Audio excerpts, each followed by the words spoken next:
Good morning, beautiful people. How y'all doing out there? It is good to see you. It is good to be seen by you. Shout out to everybody who is watching. Hit the like button, share the live. M.A.A.d, good to see you. Chris with a K, hello. It is Thursday, child. We made it. Good morning. Good to see you. Shout out to everybody who is watching. Hit the like button, share the live. Shout out to all the members, the supporters, the subscribers in all of the places. We have not done an official goal today, but child, the docket fund got me sweating a little bit. So all support is deeply appreciated. Thank you very much, Mod, to be around with them direct links. I would really appreciate it because, child, I got to pay that bill or they're going to cut me off. And then we ain't going to have much to talk about on this here channel. Shout out to everybody who is chatting. If you're following along with the chat, make sure you change your settings from top chat to live chat so that you don't miss anything. Natrice, Floral Forest Fairy, Tiffany Shantae, Marshall Irons, Kyrie Johnson, Flash Burnt. Good to see you all. Somebody's mama, hello. Oh, God, we've made it to Thursday. I'm just trying to get through the rest of the week. And it's only 9:34 here, and I've had an extremely busy morning. So that's great. I've gotten a lot done, but damn, it's a lot. Yeah, it's a lot. M.A.A.d, thank you for your docket fund contribution. It is appreciated. Thank you, Chris with a K. We are gathered here on this day to talk about a lawsuit that I stumbled across because I've just started checking the docket for people on a regular basis. Even though I have alerts set up for certain people, I don't be trusting, them systems. So every couple of days I go into the dockets and just start searching, some of the people that we talk about the most here when it comes to legal action. And sure enough, I done found something new. I'm doing my best. I'm doing my best. Marcus Anderson, good to see you. How am I doing? I'm doing okay. I had to go to urgent care to make sure I wasn't having a stroke because my left eye stopped opening. And if you can wait, is it no, wait, nope, sorry. This eye, my right eye, wrong one. Things are reversed in the screen. My right eye. eh, Yeah. Anyway, closed. Just wouldn't open. So, if you've been here for a while, I have some issues up in this area, and you have to check things like that out pretty quickly to make sure you're not about to die.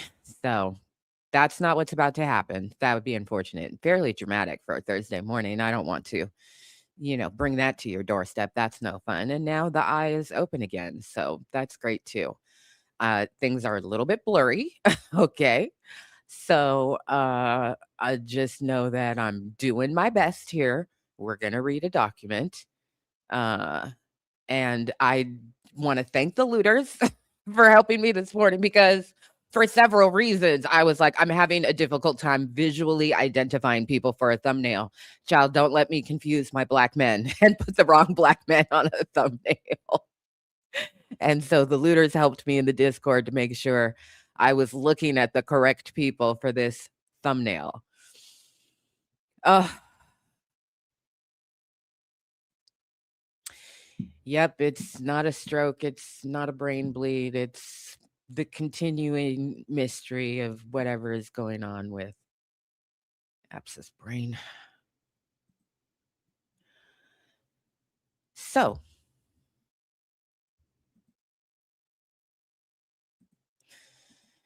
shout out to everybody who's watching. We got over 50 beautiful people here this morning.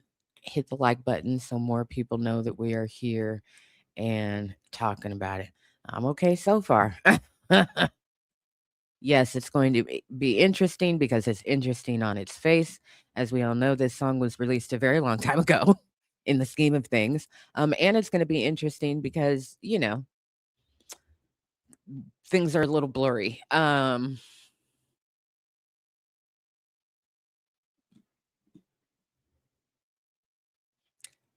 we're going to get through it together. Aw, thank you so much. Support Apps's Docket Fund or just support Apps's beautiful, wonderful self. Aw, shucks. You need a better username because usernames like this hit the airlock quick, fast, in a hurry. I'm concerned you won't survive. You should do something about that. Benito, good to see you. It does. It all counts towards the goal. It does. Yes, thank you. So let me ish together. Where is that window that has the document? Oh, right. It's a PDF. There it is. Okay. You could see it. I couldn't see it, child. This lawsuit is between Milan Brewer, aka 1000 Milan, and Axel Morgan, aka Axel Folie. Okay? If I have my thoughts together properly, and we'll find out. Axel Folie used to be in THC, if I have that correct. Uh has some real work, under his belt. Um so Milan Brewer is suing Axel Morgan. He wants a court to declare a judgment of joint authorship, ownership, and writing credit. And he wants, of course, an accounting on the monies earned on this song so that he can collect a check. Jigsaw Beats, good to see you. Yeah, we a good group. We a good group of people. Okay, you responded like a real human being and not a bot. So I'm gonna assume you're a real human being. YouTube changed it. I'll work on it. Okay. All right. Maybe you have to spell it out instead of do it numerically or something like that, or a mix of, numeric and spelled out. Anyway, so this caught my attention because it's a copyright claim for the song Mad City, related to another song, Ridin Rollercoaster. And again, on its face, it caught my attention, but detailed down to the specificity, this song came out some time ago. And why did it take so long to file a lawsuit? We are going to find out. This is a short, cute little document, and we love that. It's only 14 pages. Have mercy on me this morning. Amen. Amen. Child, I can't read 54 pages today. Okay. That's not what's going to happen. Okay. So again, we've got Brewer or plaintiff is 1000 Milan, and then Morgan or defendant is Axel Folie. I hope I got that right. Also, for anybody who's new, if I start speaking backwards, I am not possessed, okay? I have issues. Sometimes my words come out backwards. Plaintiff Milan Brewer, by and through his attorneys of record for his complaint against defendant Axel Morgan, alleges as follows. Milan Brewer is an individual hip hop artist, songwriter, and vocal performer who resides in Miami, Florida. Defendant Axel Morgan is an individual who resides in Los Angeles, California. Morgan is a songwriter and producer who collaborated with plaintiff in creating and recording the musical work Ridin Rollercoaster, sometimes referred to herein as The Work. Jurisdiction is proper. This case is in a federal court in California. Plaintiff says that damages exceed $75,000. Okay. And here are the general allegations. A. Creation of Ridin Rollercoaster and plaintiff's joint authorship. This action arises from plaintiff's joint authorship and ownership interest in the musical work Ridin Rollercoaster and defendant's subsequent exploitation of that work without recognizing plaintiff's authorship and without accounting to plaintiff for plaintiff's corresponding share of revenues attributable to the work. In or about April 2012, Brewer wrote and recorded lyrics and made substantial creative contributions to the work at Brewer's personal studio in Los Angeles, California, using Brewer's recording equipment in collaboration with Morgan. During the April 2012 writing and recording session, Brewer wrote and performed original lyrics, recorded original vocals, and provided creative direction concerning the musical composition, instrumentation, and emotional atmosphere, arrangement, and overall sound and direction of the work. Morgan likewise made original creative contributions to the work. Brewer's contributions were not merely ideas, suggestions, concepts, or directions. Brewer translated his creative contributions into fixed expression, including original lyrics and vocal performances that were recorded as part of the work. The parties intended their respective contributions to be incorporated into a single musical work. Their contributions were, in fact, merged into the work, Ridin' Rollercoaster, and were intended to function together as parts of a unitary whole. The original audio stems created during the April 2012 session preserved the parties' respective contributions and provide contemporaneous evidence of their collaborative creation of the work. Brewer retained the original studio stems from the April 2012 session. Those stems contain embedded dates and time information reflecting when the recordings were created and demonstrate the parties' collaborative writing and recording process. Brewer subsequently participated in a later mixing session during which his contributions to the work were incorporated into the recording that ultimately became associated with Kendrick Lamar's commercially released recording, M.A.A.d City. Brewer also publicly posted Ridin' Rollercoaster on SoundCloud in or about May 15, 2012. Kendrick Lamar released M.A.A.d City on October 22, 2012. Brewer thereafter confirmed that his original lyrics and vocal performance from the work were incorporated into the commercially released recording. On or about October 28, 2012, Brewer registered the work with the United States Copyright Office. The resulting registration is attached hereto as Exhibit A. Brewer's 2012 copyright registration reflected his assertion of his authorship and copyright interest in the work. Brewer did not, by registering the work, relinquish or transfer his ownership interest to Morgan, nor did Brewer execute any agreement acknowledging Morgan as the exclusive author or owner of the work. Plaintiff is informed and believes that forensic audio analysis confirms that M.A.A.d City contains Brewer's original vocal performance, lyrics, and other contributions from the work. B. Commercial exploitation of the work and writing credit. What page are we on? 4.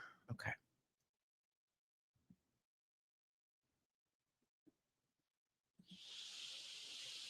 Maddie Warhol says, everybody is suing everybody. Let me find out who I can sue to get a payday. Well, if somebody used you are an artist. You are an artist. And if somebody used your work without your permission and proper accreditation to you and made a bunch of money off of it, wouldn't you feel some kind of way? If I took your art out of the Discord and I put it on something that got 50 million views and I cashed the check, aren't you going to feel some kind of way? Yes, you're going to feel some kind of way.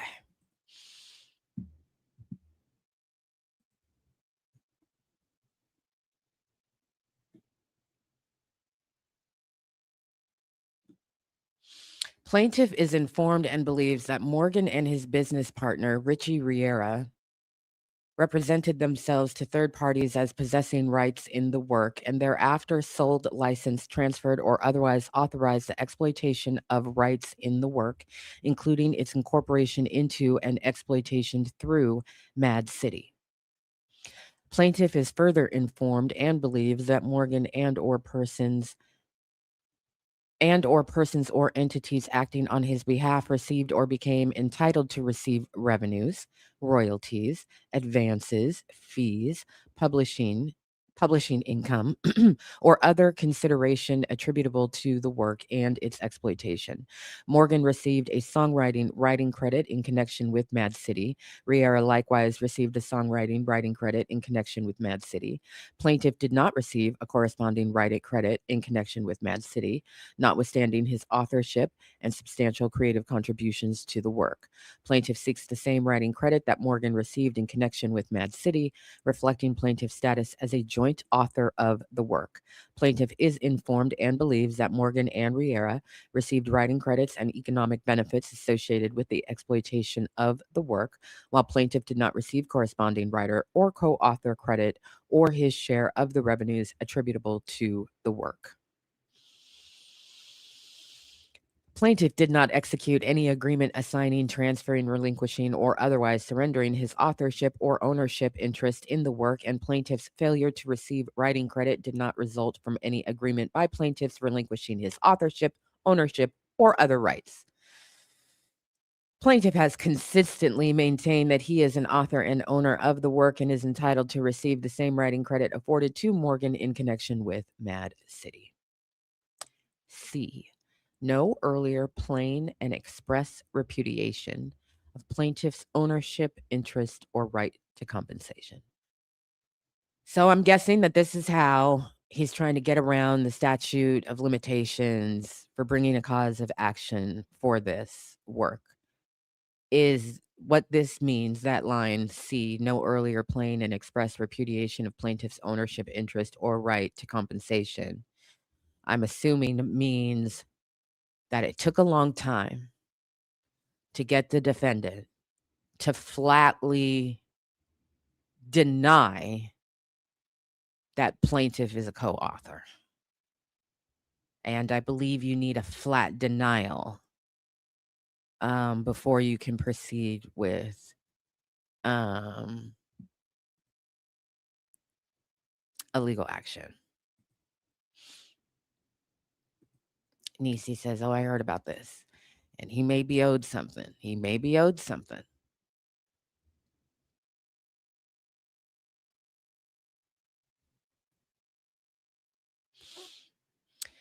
Although plaintiff understood that he had contributed original authorship and performance to the work and asserted his authorship and ownership interests, Morgan did not, in 2012, plainly and expressly repudiate plaintiff's claimed co-ownership interest.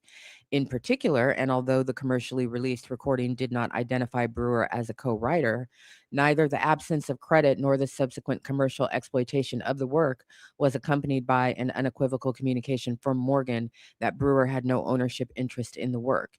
Indeed, quite the opposite. Plaintiff understood that Morgan agreed that Brewer had contributed to and co-authored the work, and because of this, plaintiff and Morgan continued to discuss a potential resolution of this issue, with Morgan suggesting, among other things, a potential financial buyout of Brewer's interest in the work.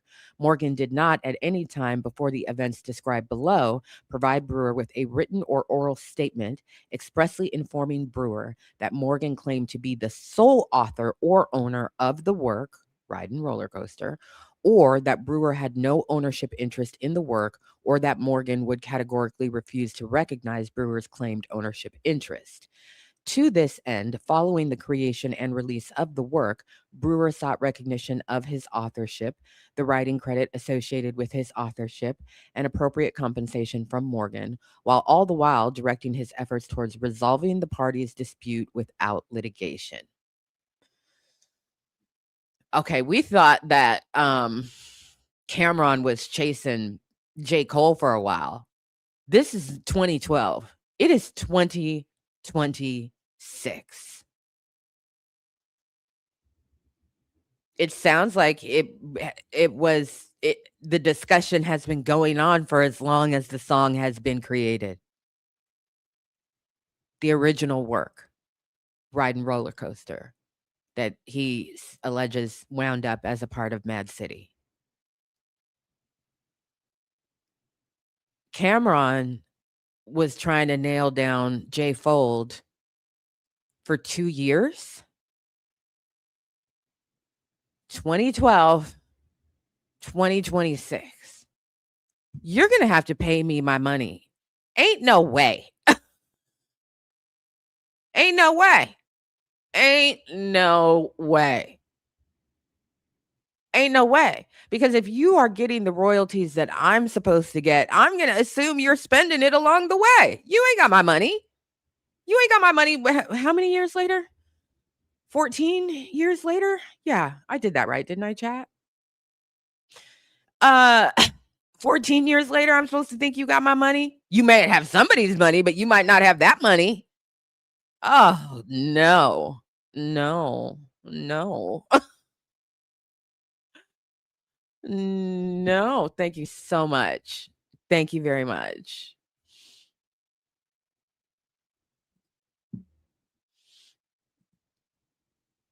Because it says, to this end, following the creation and release of the work, Brewer sought recognition of his authorship, the writing credit associated with his authorship, and appropriate compensation from Morgan, while all the while directing his efforts toward resolving the parties' dispute without litigation. Brewer's efforts to resolve the dispute included seeking information concerning the parties' respective interests in the work, the applicable ownership and writer splits, and information regarding the revenues generated by exploitation of the work. Until the events described below, Morgan had not communicated to Brewer in a plain and express repudiation of Brewer's claimed co-ownership interest sufficient to make clear that Morgan denied Brewer's ownership as a matter of law and would not recognize or honor that ownership interest. That changed in April 2026. Well, what happened? Let's find out. That's a lie. That's not true. And I know you're not asserting it. Let's just say that it wasn't as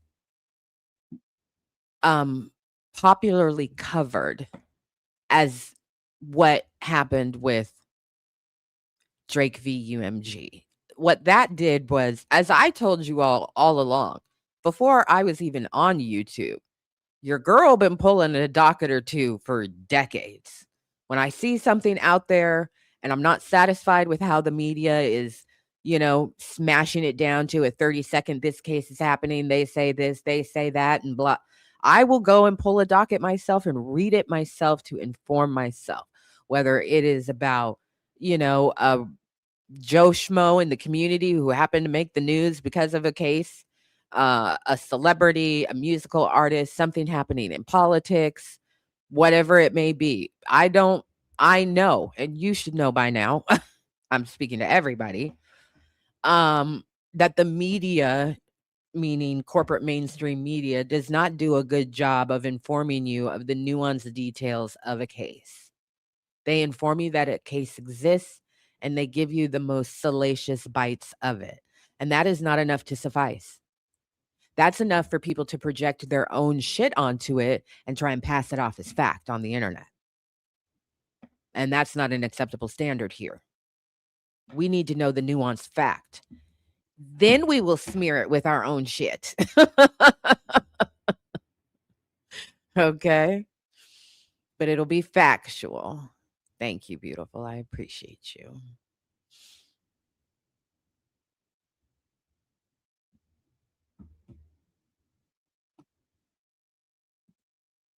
This is exactly right. I would be putting beats to ass. You're going to have to come out my money. Penalties and interest. So let's find out what done happened to bring this to a court of law. D, defendant's refusal to recognize plaintiff's writing credit and compensation associated with his joint authorship in the work.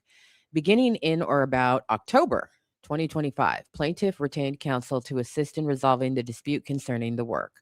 On or about October 27, 2025, plaintiff's counsel contacted Morgan together with his business partner, Richie Riera, and the record label that released Mad City, seeking to resolve this matter without litigation. On or about April 16, 2026, plaintiff's counsel held a telephone conference with Leon Morabia, counsel advising Morgan's business partner, Richie Riera. During that communication, Morabia expressly stated in substance that Morgan and Riera rejected plaintiff's claim of authorship and or co-ownership of the work. Plaintiff understood Morabia to be communicating Morgan's position concerning plaintiff's claimed rights. Morgan's April 16, 2026 repudiation constituted the first plain and express repudiation communication to plaintiff of plaintiff's right to his co-ownership interest and or any rights arising from the work's exploitation.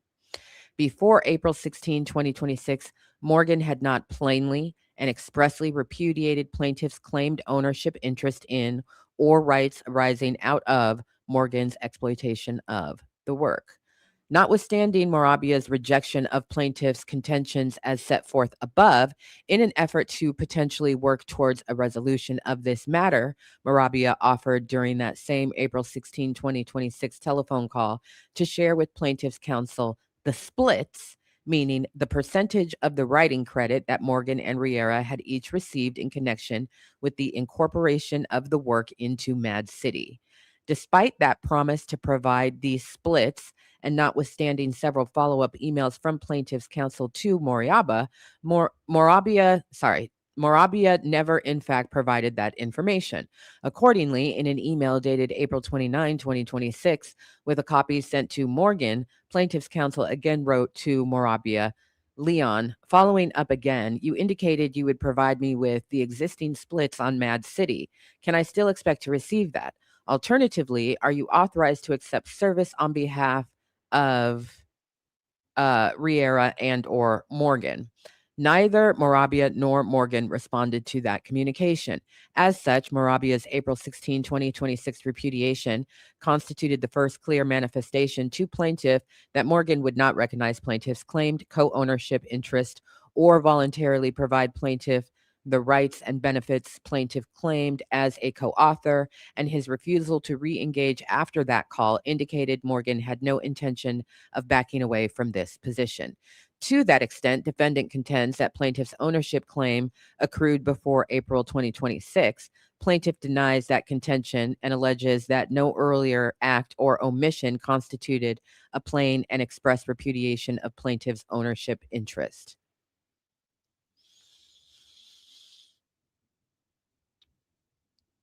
Basically, what they're saying in that paragraph is the defendant says that the clock started on plaintiff's ownership claim before April 2026, and plaintiff says no it does not.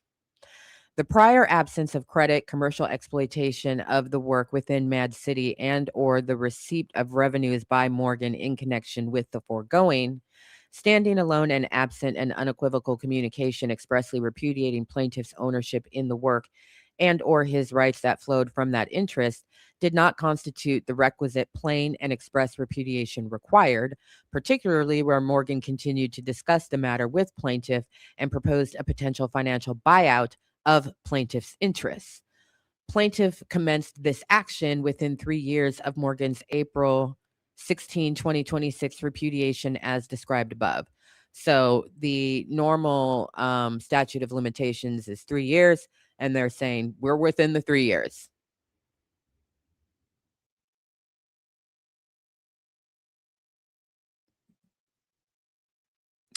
I believe in you.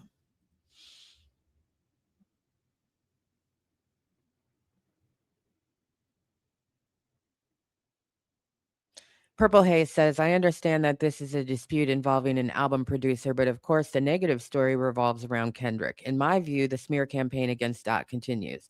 We're not having that discussion on this channel. We're reading a document on the docket. I don't even know what you're talking about out there in the world. And beloved, I don't want you to tell me because it's not relevant to what we're discussing here.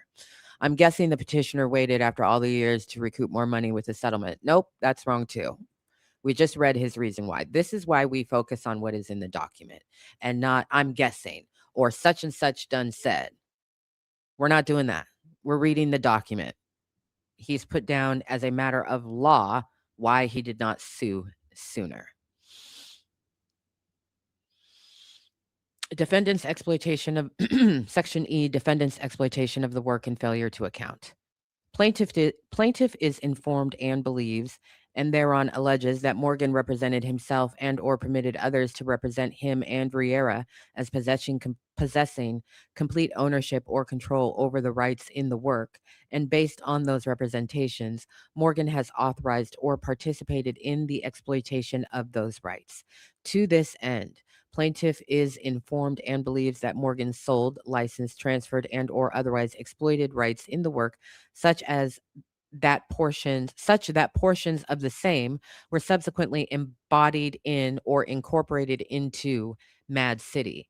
Plaintiff is informed and believes, and thereon alleges that as a result of the foregoing, Morgan has received or become entitled to receive revenues, royalties, advances, fees, publishing income, and or other consideration arising from such exploitation of the work. Plaintiff is further informed and believes that revenues attributable to the work have been paid to Morgan and or persons or entities acting on his behalf. As a co-author and co-owner of the work, plaintiff is entitled to his corresponding undivided ownership interest in the same, along with his proportionate share of revenues and other economic benefits derived from any exploitation of that work. As a co-owner, Morgan is obligated to account to plaintiff for revenues and profits received from his use, licensing, exploitation, or other monetization of the joint owned work. Morgan has not provided plaintiff with a complete accounting of such revenues. Morgan possesses information concerning agreements, licenses, transfers, advances, royalties, fees, publishing income, and other consideration relating to the work that is not reasonably available to plaintiff without discovery and an accounting. Plaintiff therefore seeks an accounting of all amounts received, earned, or retained by Morgan that are attributable to the work, together with plaintiff's corresponding share of such amounts to the extent recoverable under applicable law. First cause of action, declaratory judgment of joint authorship, ownership, and a writing credit. I think that's self-explanatory enough. It's a reincorporation of what he said above. Much of it is just completely repetitive. Second cause of action, he wants an accounting. What is the official money that has come in for Ridin Rollercoaster and anything that resulted from it being used on Mad City? And again, this is a reincorporation and a retelling. Prayer for relief, wherefore plaintiff respectfully requests judgment against defendant as follows. Declaration that plaintiff is a joint author and co-owner of Ridin Rollercoaster. For a declaration determining plaintiff's undivided ownership interest. For a declaration that plaintiff is entitled by virtue of his status as a joint author of the work to receive the same writing credit that defendant Morgan received in connection with Mad City. For such declaratory and or other appropriate relief as may be necessary to give effect to this court's determination of plaintiff's authorship and writing credit associated with the work and its exploitation in connection with Mad City. A full and complete accounting of all revenues, royalties, advances, fees, publishing income, consideration, profit, and other economic benefits received, earned, or controlled by defendant, attributed to the work and its exploitation. Payment to plaintiff of his corresponding share of such revenues, profits, and other economic benefits in an amount to be determined through discovery at trial. For pre-judgment and post-judgment interest to the extent permitted by law, costs of the lawsuit, and for such other and further relief as the court deems just and proper. And there is a demand for a jury trial. Signed by attorney for the plaintiff, Jonathan S. Pink.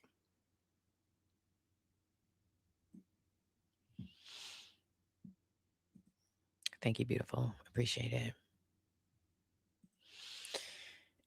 They've been in communication, according to what plaintiff says here. They've been in communication since Ridin Rollercoaster was finalized and released, and he's been trying to come to an agreement with them for that long, and that's too long. That's just too long. And for anybody who is out there, for whatever reason, talking shit about Kendrick Lamar in relation to this lawsuit, he's not being sued. He's not being sued. His record label is not being sued. Could they come to be sued? Sure, I suppose so. But it would appear that the buck begins and stops with the person who allegedly has claimed, or the people who have allegedly claimed sole joint ownership over these works and have reaped all of the rewards. And what is very evident by what is alleged in this lawsuit, which you have to prove. You have to prove that what you're saying is true. You have to back that up. If they have been in communication for 14 years about potential buyout, splits, this, that, and the other, that is not a communication, okay? That would happen if there wasn't some serious dispute here about who is and is not an author and owner of the original work. You don't debate that for 14 years. If the other side's position from jump is you're not, you sue 14 years ago. But if they've been doing a dance for 14 years and it hasn't been until recently that the defendants have said, actually, you don't own shit, then that is a problem. But this lawsuit suggests there is a mountain, 14 years of contemporaneous documentation. You don't buy out somebody's interest and ownership of something if they don't own it and don't have interest in it. You don't make that offer. You don't negotiate what that could look like.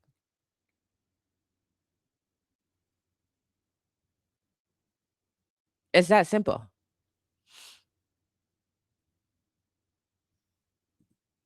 Shout out to you, beautiful. Good morning, the Cinny Bun. Good to see you. KC89, good to see you. Well, I think that, I'll just go ahead and for funsies, okay? Because this is just a lawsuit. It's only things that are alleged right now. But let's just take the position that a court is supposed to take when they evaluate whether or not to, dismiss such a lawsuit.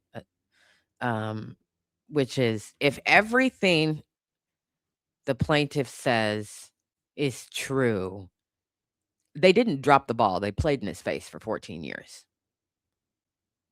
This is playing in people's faces. Like 14 years? 14 years? This reminds me of one of my life lessons that I haven't talked about in a while because we're usually focused on the stupid people life lesson / life law that I live by. But a very close second to it is you teach people how to treat you. And if you are inadvertently teaching people to play in your face, baby, that's what they're going to do. They're going to drag it out. They're going to waste your time. That's playing in your face. And the only thing more difficult than teaching people how to treat you is reteaching people how to treat you when you're not going for it anymore. That's why you need a lawyer. Because the lawyer will happily step in and say, oh, I'm sorry, you got my client fucked up. Right?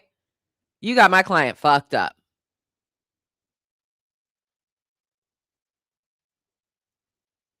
From this lawsuit, it sounds like they were getting to the point of finalization.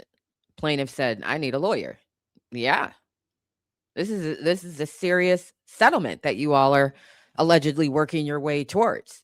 It'd be good to have a lawyer make sure that it's really locked down in your best interest and there's no tricks of the trade in any of the documentation. And then once he brought in a lawyer for finalization, all of a sudden he doesn't own anything. He's not entitled to anything.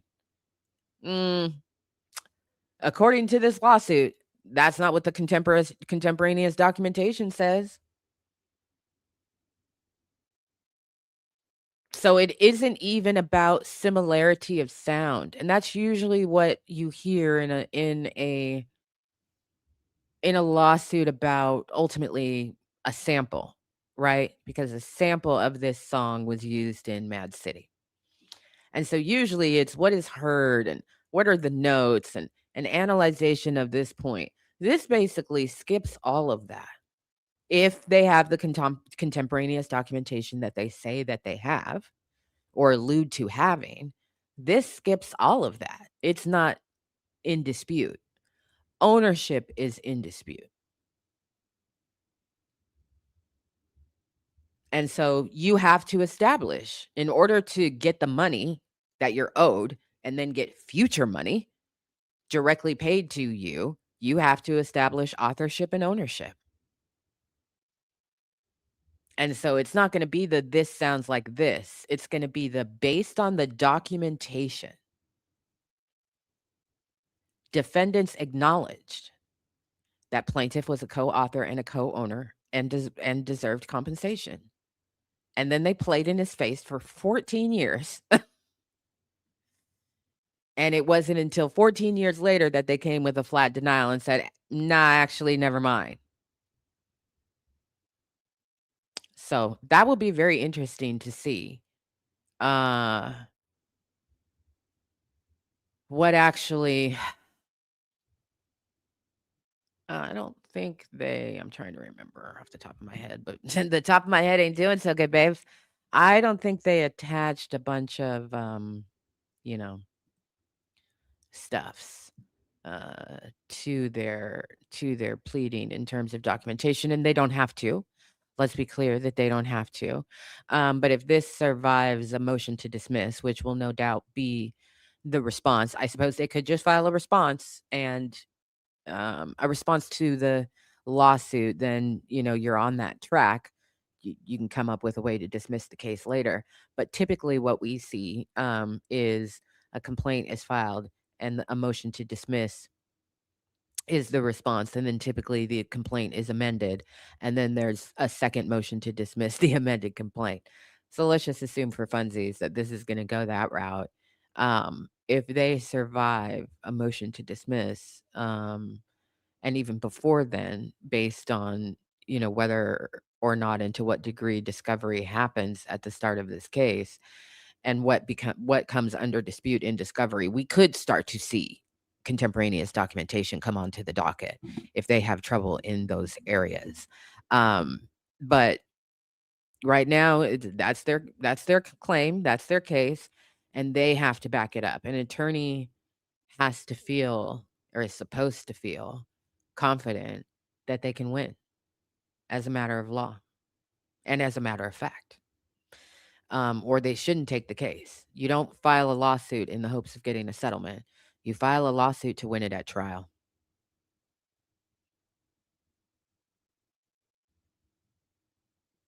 So, good morning, graduated thought. Young Fuss says 14 years is a long time. The response will be interesting. The response will be very interesting. Casey says 14 years is so crazy. It's insanity. You're not playing in my face for 14 years. You are not playing in my face for 14 years.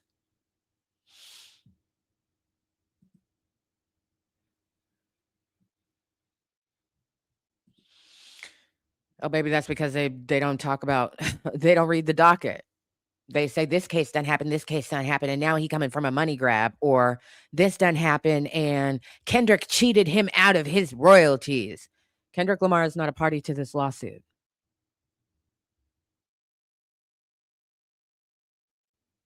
It's highly unlikely Kendrick Lamar will become a party to this lawsuit or become a subject of a separate lawsuit to recover monies.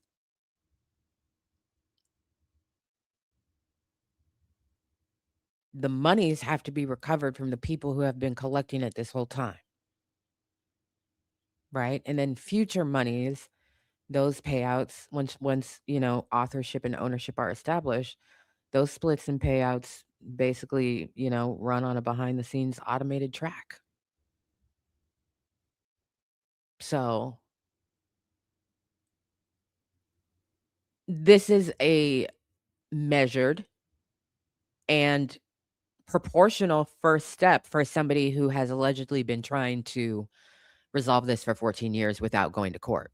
He didn't just go ahead and sue everybody, right? He said, I'm going to sue one person, the person who I made the original work with, because if he wins that, he wins everything after that. He wins everything after that.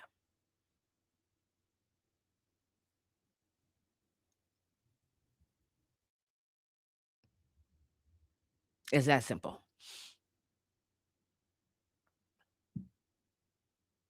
Yeah, he should be compensated if he's owed, and he's gonna have to prove that, and it's gonna come down to what's in the documentation, you know? I mean, the other side will probably, try and argue that, again, we already know that they're gonna say the clock started on he missed the statute of limitations, and this is absurd, and it should be dismissed as a matter of law because he missed the statute of limitations. That's the decision for a judge. The whether or not he made contributions to the song substantial enough to warrant co-authorship and co-ownership outside of any documentation, contemporaneous documentation that may show that he admit that he did and he is owed. That's a matter of fact for a jury or a bench trial if the parties were to choose a bench trial. So cards are in his hands, and he's gonna try and play them to the best of his ability. This is just like kind of factual. This is what happened this way. Again, this is a very short, it's 14 pages, but it's substantive. We've read short filings before where we're like, okay, well, this was a technical filing to get it started and is full of a lot of hot air. This is substantive. It's tight, it's substantive, and the the terminology that they use in there is to match the letter of the law when it comes to copyright in terms of ownership and co-authorship. So they're not dicking around. They're cutting straight to the heart of the matter and saying, we've got 14 years of shit to back this up.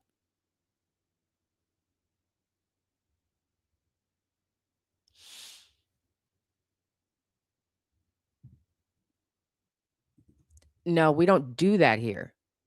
That's the whole point. We don't do that here.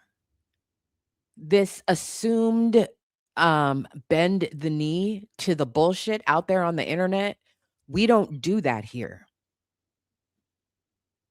on any topic. But you know what the narrative, but you know what they going to I don't give a fuck, respectfully, beloved. I don't give a fuck. And my response wasn't directed to you, it was directed to everybody who's watching. I don't give a shit what the narrative is. I've been here for 2 years saying the exact same thing. It doesn't matter. And it has no material impact. The fact that that narrative exists has no material impact on anything. Doesn't have a material impact on Kendrick Lamar, doesn't have a material impact on this lawsuit, doesn't have a material impact on the tone of voice I used to read this document. It doesn't have a material impact on anything. It's quantum. It doesn't exist until you focus on it and make it viable. We just don't do that here. I believe in quantum physics. We don't focus on it to make it viable because there are infinite other options that are more beneficial to just our basic intelligence and our sanity.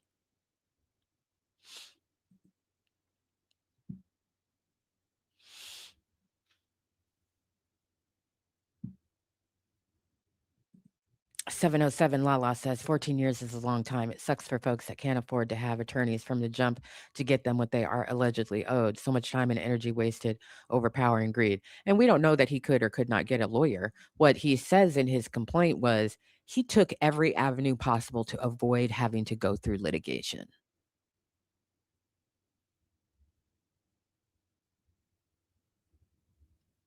He tried to resolve it every way possible without going through litigation.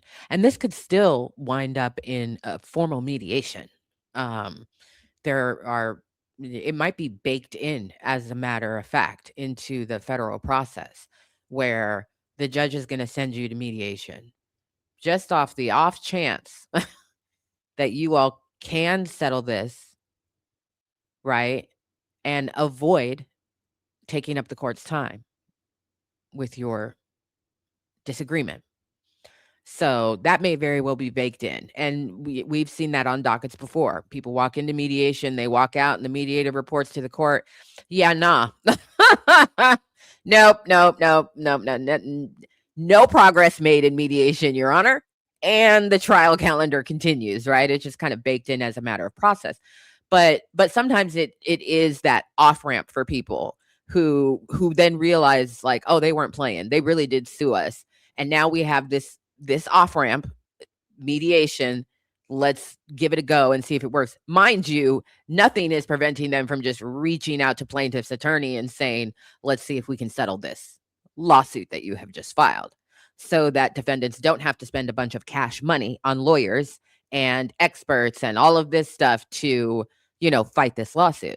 Let's get back into the, let's see if we can work it out stage. So it could still get worked out without having to go through the whole entire court process, but it also could not. 14 years of playing in somebody's face, allegedly. I did my thing. I did my thing. So, Butterfly Collection 63 says, I'm wondering what were the parties involved doing for 14 years? Babe, they've been making music. They've been making music. That's what they've been doing. They've been out making music and performing and doing their thing. And, so it's not like plaintiff has just been sitting at home on the couch and this has been his sole focus for 14 years is, these phone calls and these Zoom meetings, and they're living their lives,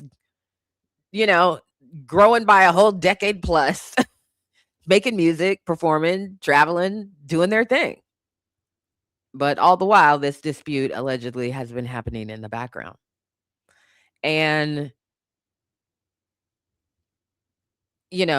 I've said that I'm consulting on something right now that has to do with public policy issue. And the matter is very close to becoming a litigation issue in a court of law. And plaintiff has done every fucking thing possible to try and get defendants to understand they're not fucking around. And it is in everybody's best interest that this get settled. And they missed the mediation deadline, offer for mediation deadline. And then they came in 24 hours later. Like, with new leadership. Hey, we know we missed your deadline for mediation, but we're totally willing to do mediation.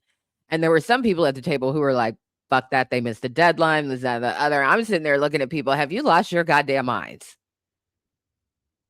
We're going to mediation. And hopefully we get what we want. And if we don't get what we want, file that fucking lawsuit. Let them eat it. Let them wear it as a big old bag of shame for everybody to see. But if we can avoid that, are you kidding me? Mediation it is.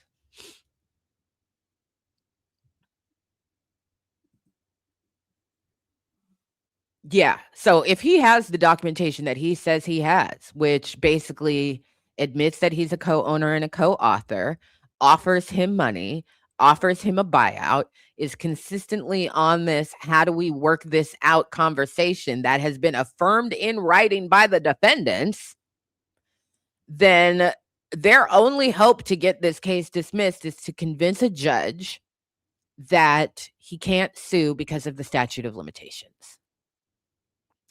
And that, according to plaintiff's lawyer, as a matter of law, comes down to when they actually full-throatedly, unambiguously said, nah, you're not the co-author or the co-owner of the original work.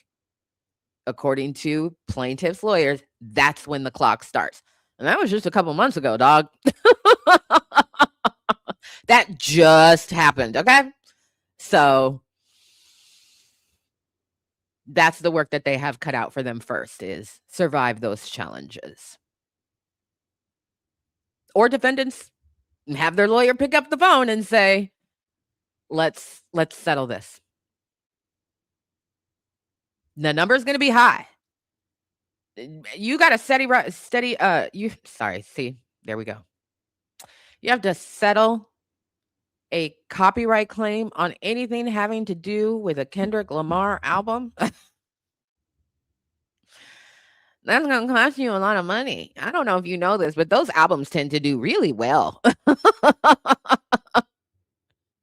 You might not know, but those albums tend to do, okay. They've got a couple spins, streaming numbers, I guess. It's been 14 years. Also, while I have you all here, we have a new channel right here on this here YouTube. We are trying to get to 500 subscribers as quickly as possible so we can make some things happen on that channel. Okay, YouTube likes to restrict folks. It's called The Democrats Suck. There's the link. Go over there, hit the subscribe. Okay, turn on your notifications. And there in the description, you can find where you can download it in all the places that you can find podcasts that you like to listen to. I would appreciate you very much. Baby, we desperately trying to get to that 500. Thank you. So, anywho, we'll see what happens. But that's what I would anticipate a great deal of their response to this is going to be focusing on statute of limitations and trying to get it kicked before it even starts.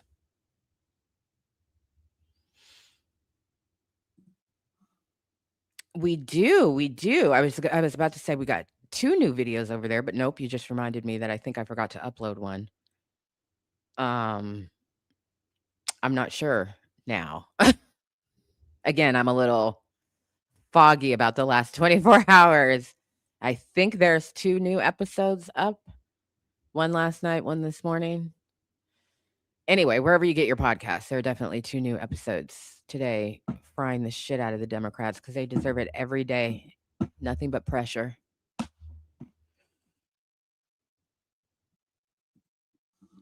Yugfuss says, Good Kid, Mad City is the longest charting studio rap album of all time. LOL. Big money. Big money. Big. Yeah, I slipped one in there. Like I said, it's been a busy morning.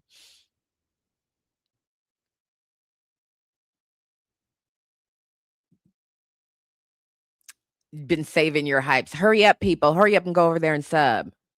I know, it's driving me crazy. But you can spread some high points around here on the channel. You definitely need it because, baby, once again, I'm in the realm of the shadow ban land. The views are terrible. The docket fund is deeply in the red. So we'll see what happens at the first of the month when all the bills come due. But yeah, appreciate you.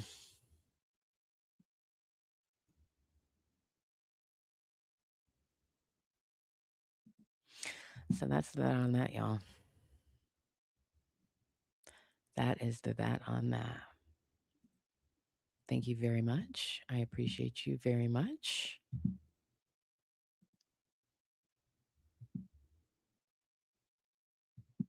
Okay. I'm going to switch topics here because I need to rant for a little bit. And you get to be my audience. Aren't you happy? You're so lucky. We have returned to scripted videos on this channel. Things have been a little bit busy, but we're cooking. So show some love to the scripted videos. What am I looking for right now? Hold on. I can't think and talk at the same time. Oh yeah, that's right. Okay. Yeah, show them some love. Help us get our numbers back up, child. It's looking bleak, which I don't really appreciate. And why can't I find an image of this person? Let me look in a different place.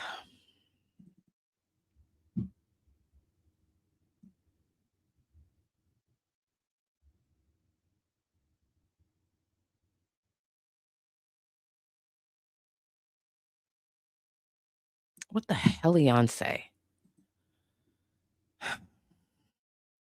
I have so many damn thumbnails. There we go. I was passing it. My bad. So many thumbnails. Can't see properly. Okay. Here we go.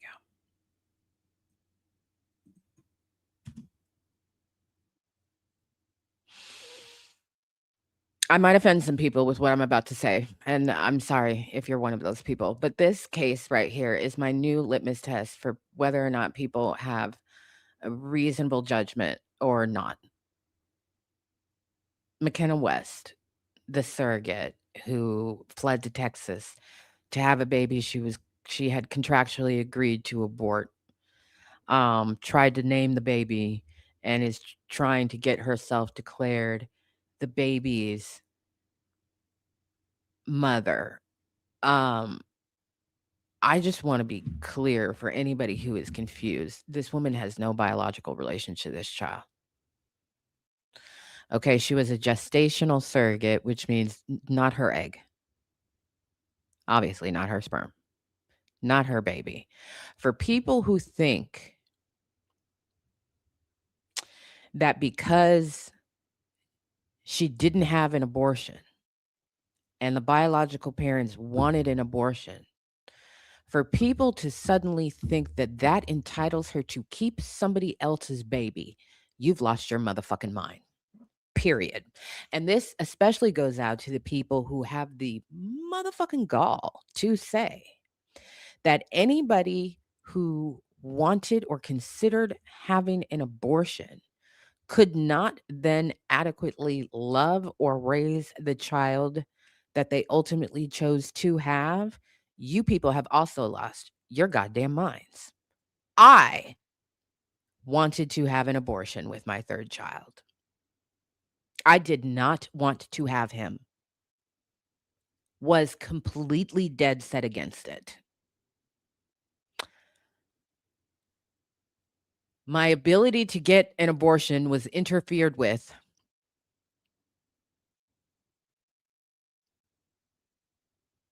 by his father's side of the family, is the safest way that I'm going to put it. So I physically was not able to do it in the amount of time allowable by law. So I was stuck being pregnant with somebody I did not want to be pregnant with. And I had that baby. And I loved that baby. And I fought to save that baby's life when medical racism killed him 4 months before his 4th birthday.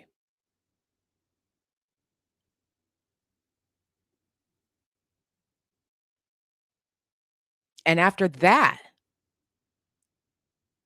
I had an abortion. I was pregnant with twins. There was no way I was going to have those kids. Wasn't a single chance in hell I was going to have those babies. Because nobody told me when you are reading what to expect when you're expecting that your children could die. You just don't think about it when you're starting off your parenthood journey. You don't think about that until it happens and one of your kids dies. Then you become hyper fixated on, whether or not your other children are going to die. Doing anything. Walking to the mailbox, going to the bus stop, eating a big bite of food, going over to their friend's house, spending the night at their grandparents' house, going on vacation with their grandparents. I used to look my father dead in his eye when he would take my kids camping, dead in his eye, straight face. Do not kill one of my kids. Don't let one of my kids die. Kiss on the cheek, have a good trip, see you when you get back. And he just accepted that because he knew what I was dealing with psychologically in my mind. I could not bring more children into the world. and wonder, are they going to die? I was not mentally and psychologically strong enough to do that. I sobbed the whole time during that abortion. Sobbed, was inconsolable. They almost didn't do it because I was sobbing so bad. They were like, "Are you sure you want to be here?"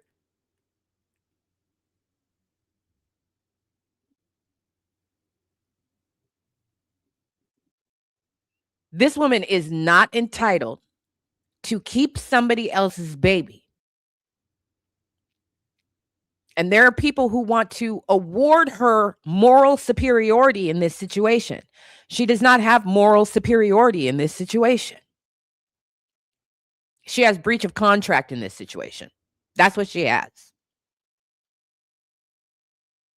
Abortion is great, period. You are not going to get me to change my mind. Nothing you say to me in the comment section is going to get me to change my mind. I told somebody in the comment section this story of I wanted to have an abortion with my third child. And, she went off and called me everything, definitely everything but a child of God, and said, how dare you, for your own personal convenience, want to get an abortion? What the fuck are you talking about?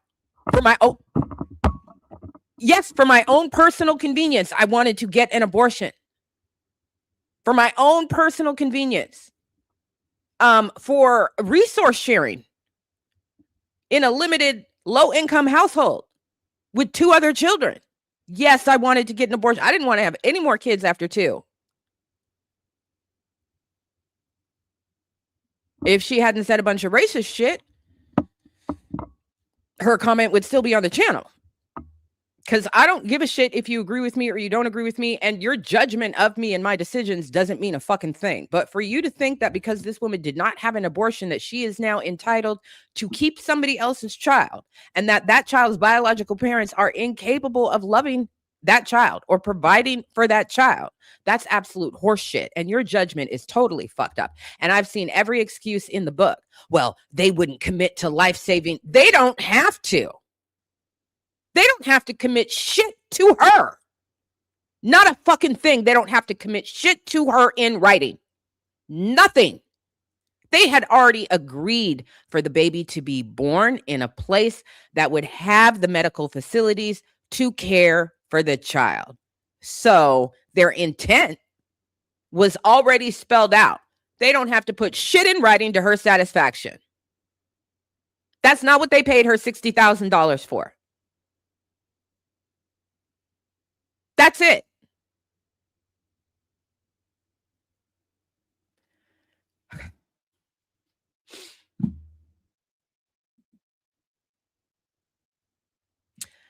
So my youngest child had a hypoplastic right lung, which shifted his heart from more left-leaning to more the center of his chest.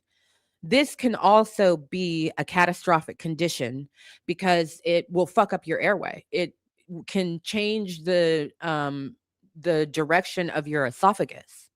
You can't breathe. And I caught it. And this was before he was diagnosed with cancer.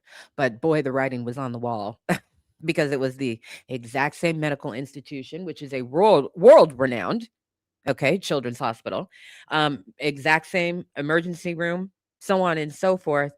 I just knew something was different about the way that he was breathing, and went to the emergency room. My midwife went with me to the emergency room. The doctors examined him and said there was absolutely nothing wrong. His breathing was a little fast, but da da da da da. And I would not let it go. And out of an abundance of caution, that's what they said. Out of an abundance of caution, we're going to do an X-ray on his chest. Great. They came back and thought they bolted into the room. First of all, on their initial read of the image, because they thought he had a collapsed lung. Because it just wasn't there. They didn't see it. They also only did a partial chest image. So where they looked, they couldn't see it. They bolted into the room to check his pulse ox again to see how much oxygen was flowing through his blood. And then they took him back and did another image to get the full chest and saw, oh, he does have a right lung. It's very, very small. And that has caused everything in the chest cavity to shift over. And then the focus became, how's his esophagus? How's his breathing passageway? Does he eat? Does he suckle normally? Da da da da da. And they basically came to the conclusion that, like, I mean, yes, it exists. They monitored him for some time and said, I mean, he looks like he's going to be okay. If he ever gets the slightest bit of discoloration around his mouth, you immediately take him to an emergency room. And that was basically the agreement. And the next time he was in the emergency room, they were they were misdiagnosing a 16-centimeter tumor that was sticking out of his body, sending us home. But anyway, I digress. So, yeah, when I heard hypoplastic left heart, da da da da da, I was like, okay, well, I get the gist of kind of what that could mean in my mind. Looked it up, looked at the procedures that are required. They're not always guaranteed to work. They are extremely expensive. No, you are not, it's not a guarantee that your insurance is going to pay for it. These are real life fucking considerations that people have. People have abortions because they cannot afford a baby all the time. Lifestyle and I can't afford it are the top two reasons why people have an abortion. This isn't the life I want, and I can't afford this. I cannot afford to give this child the life that they want. I don't make that kind of money. And there are people who make six figures who cannot give their child the life that they want to give them because they're living paycheck to paycheck. Why? Because the rent too goddamn high.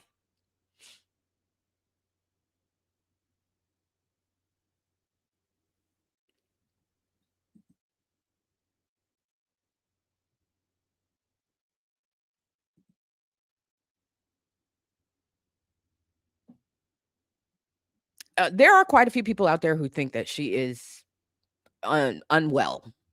I'll say that. And yes, we're not even getting into the industry of surrogacy, how much it is not regulated, and the pitfalls and traps that you can fall into. The biggest one is that somebody else has your baby inside their body. When they said that the parents were in California and the surrogate was in Alaska, I was like, oh God, I think it would be really hard to choose a surrogate, to choose to go that route. That would be difficult. It would be really hard if the surrogate wasn't even near, not even you're not driving distance from me. You're in Alaska. That would be really emotionally difficult to manage, the anxiety that comes along with that. And then you have what you think is a lock solid contract of what is and isn't supposed to happen. And the minute you try and invoke something, she says, no, I'm not going to do that. At no point in time did they say, okay, fine, then the baby's yours. That's not what they said. They said, okay, you're going to go forward with having this baby. Then they get into a court skirmish because they didn't have a facility in Alaska that could care for the baby. So then they get into a legal skirmish about, well, where should the child be born and which court should have jurisdiction. Alaska kicks it to California. California is already working to establish that the biological parents are the parents of this baby that initially was going to be born in Alaska. But now, at that point, before she went to Texas, the focus started on, well, let's get her to California. The parents are there, and there are world-renowned institutions here that can care for the child. And what does she do? On saying, well, I want to make sure he gets care, she goes to Texas. That's horseshit. First of all, that's horseshit. Also, there is not a renowned children's medical institution in the country that is going to deny a child life-saving care because the parents say so. I don't think you realize that these hospitals have lawyers. And I don't think you realize how fucking fast they will go into court for a patient. They're obligated to do whatever they can and they come up against people saying, oh, we're not sure, we're not da da da da da da da da. That comes down to the welfare of a born person. They will call Child Protective Services so fucking fast to have the state or the county or whoever take custody of that child so that they can do life-saving care. So fucking fast. Speed dial. These things are not new. There are already systems in place to address them. So for people who are like, well, she just wanted to save the baby. If she wanted to save the baby, she could have taken her black ass to California. She didn't want to save the baby. At some point in time, she got it in her head that she's going to keep somebody else's baby and use Texas law to get herself declared the real mother of a baby that is not hers. Well, they tried to make her see a psychiatrist. No shit, Sherlock. You try to get her to see a psychiatrist too. This is unhinged behavior, period.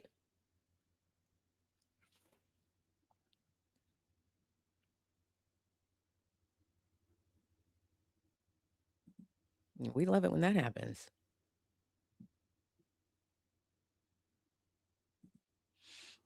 Basically, M.A.A.d says when a woman or a pregnant person says she doesn't want to have a child, that she wants an abortion, I stop asking questions. It doesn't matter why. The point is she doesn't want it, period. It's literally nobody's fucking business. They're suing her for 6 figures, and they should sue her for 6 figures. They should sue her for everything they can get her for because she has destroyed their lives. We know who these people are. We know the name of their baby. How are they supposed to just live a private, normal life? They all got to, once this is over, they got to go change all of their names now so they can be anonymous to the world. They got everybody and their motherfucking mama judging whether or not they deserve this baby, who they probably are ultimately going to wind up with. Because I need you to think about this very carefully. Think about the implications of a single state in the United States saying, if you deliver here, you are the mother, and we will give you that baby. That means any surrogate could just up and go to Texas one day and decide they're keeping the baby they're pregnant with. And no, that's not a good precedent to send. That is not a good precedent to send. Also, I just have to say, while she wants to get herself declared the mother so that she can take custody of this baby and make all of this baby's medical decisions, she's completely not thinking about who would be declared the father. That would be the father.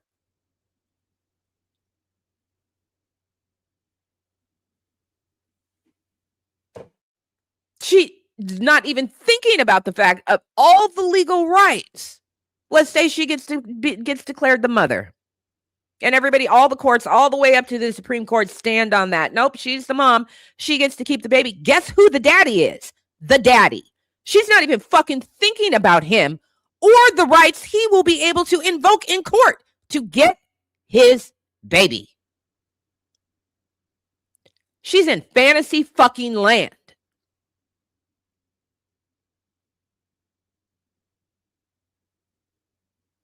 I need to be allowed to visit him. I need to be allowed to da-da-da-da-da. Don't call him Baby Rumi. His name is Baby Gabriel. She's unhinged.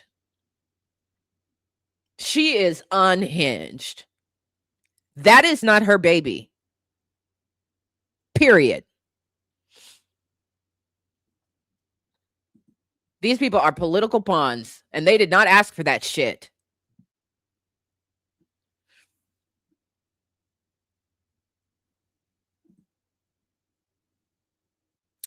One of my family members actually created the pulse ox. So I could pull out the patent and go through a bunch of this isn't actually fully true, but I don't feel like doing that to defend my dad's work.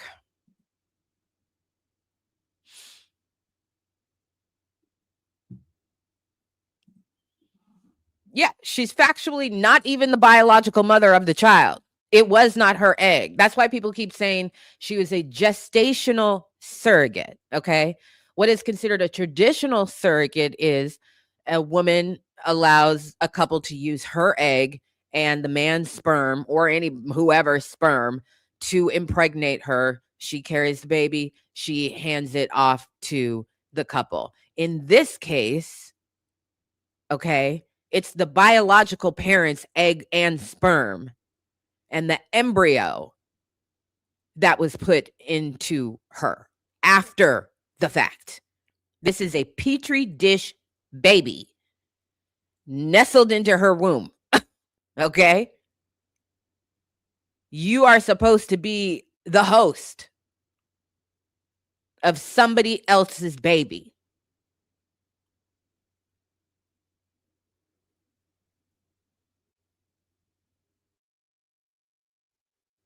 But now she wants to be declared the mother with all the rights that come with that. And if the Texas court says yes, and the Texas Supreme Court upholds that, and the United States Supreme Court upholds that, watch surrogacy tank in the United States of America because people are going to be too afraid. They're going to be way too afraid to go through surrogacy because you could just go to Texas and find a way to keep my baby.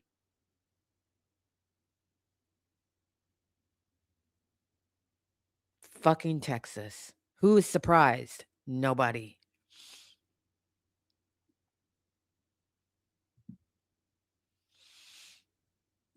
Oh, she'll definitely go for child support and make him foot the medical bills. Definitely. This is unhinged behavior. She needs to go home. Well, I guess she moved to Texas. She needs to go home to her other 2 children. She's collected like $60 to $75,000 on GoFundMe. So, you have plenty of time to recover from delivery before you get back to your work as a nurse. Go back to your life. I understand because I've spoken to people who have been surrogates before. I considered being a surrogate for my BFF a long, long time ago. It never came to that because they figured out why she kept miscarrying her pregnancies. And then she successfully had 2 children. So she never wound up needing a surrogate. But I would have been a gestational surrogate. I would have carried her babies. No question in my mind. And I would have felt a special connection to them. But I already do feel a special connection to them just because of what we went through in the journey to discover what the problem was, to discover the solution to that next pregnancy, and to, it's going to be different. You're going to have a baby. That baby is going to be healthy. Like staking my life on that, and trying to be that unflappable like certainty in her corner of this is going to work and everything's going to be fine. And it worked twice. But nevertheless, had I carried those children, I have no doubt I would feel a very, protective, special bond. I have no doubt I would still go through, postpartum blues or depression. I would still go through all of the physical things. I would still go through the psychological yearning for a baby. That's a natural psychological process, is to want to protect the baby that you just had from anybody and everybody, sometimes including their other parent. Even if their other parent, there's nothing wrong with their other parent. That maternal instinct takes over, and it's a bear. It is your real mama bear coming out. So I understand all of that can be a part of the process, but she needs somebody to interrupt her.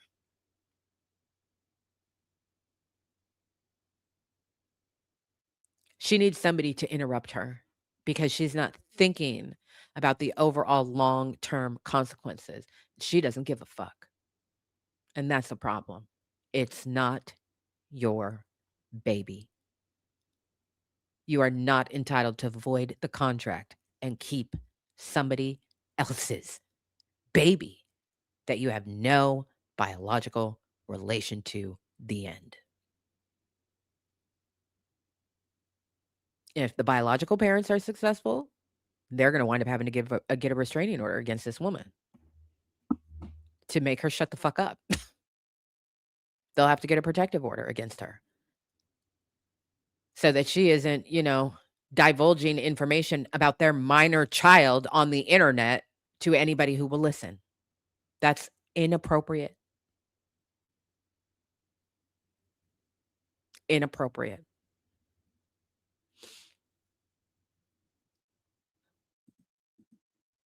Kiki says, I don't want to be conspiratorial, but I think she planned a political stunt from the beginning. Texas was a calculated move.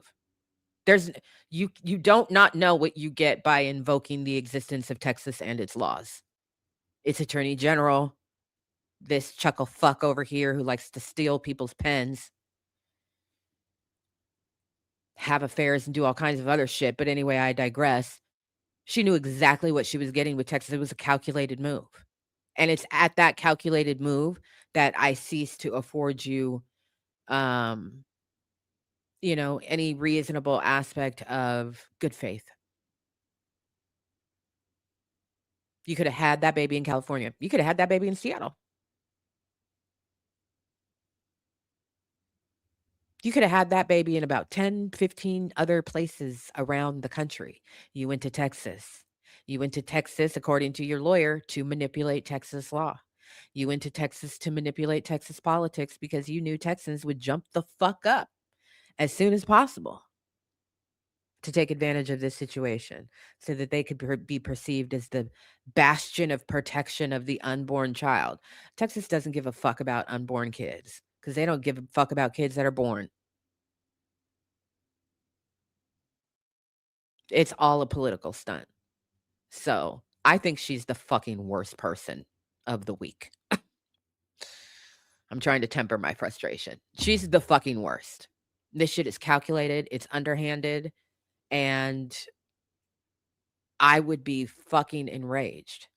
You've forced this family to have to relocate from California to Texas to be close to their baby because you really fucking thought that you would waltz into Texas, have the baby, and the courts would be like, yeah, it's yours. Nope. The courts have said, don't go near him. Don't try and say he's your child. Don't try and invoke medical decisions on his behalf. The parents are here from California. So now they got to stay in a hotel or an Airbnb. They're definitely not at a Ronald McDonald house. Too much publicity.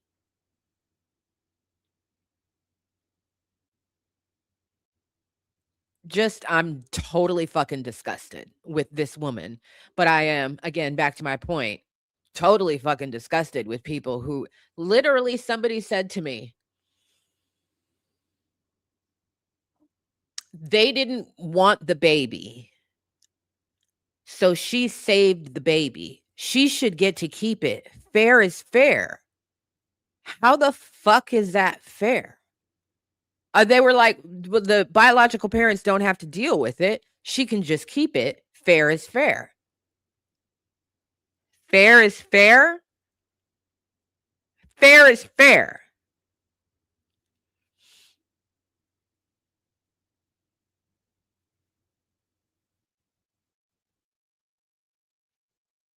That's like me kidnapping the third-born child of the dumbass doctor who consistently misdiagnosed my son's cancer and saying fair is fair.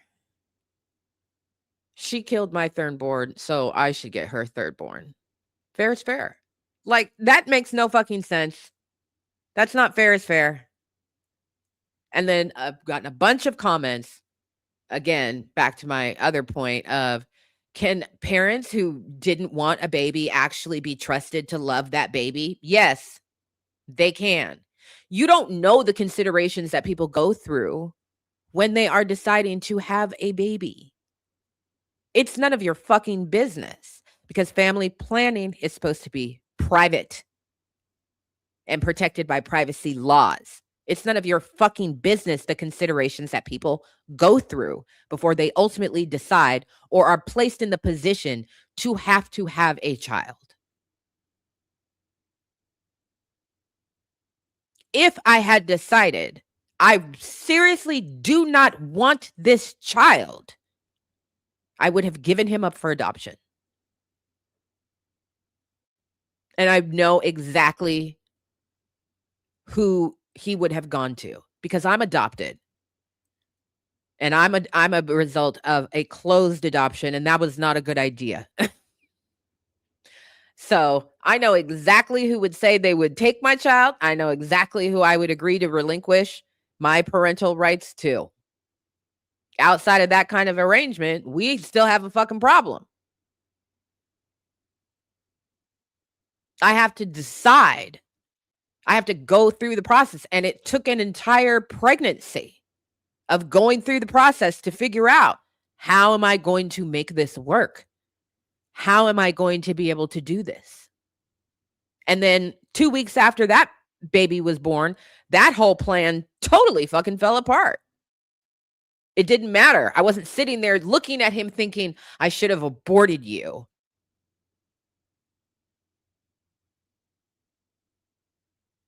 What I was actually thinking was, "I will fucking hoe myself so the lights don't get cut off." That's what I was thinking. Whatever I have to do for this one and the other 2, I will do because these are my children, and I will do whatever I have to do to make sure that they are okay.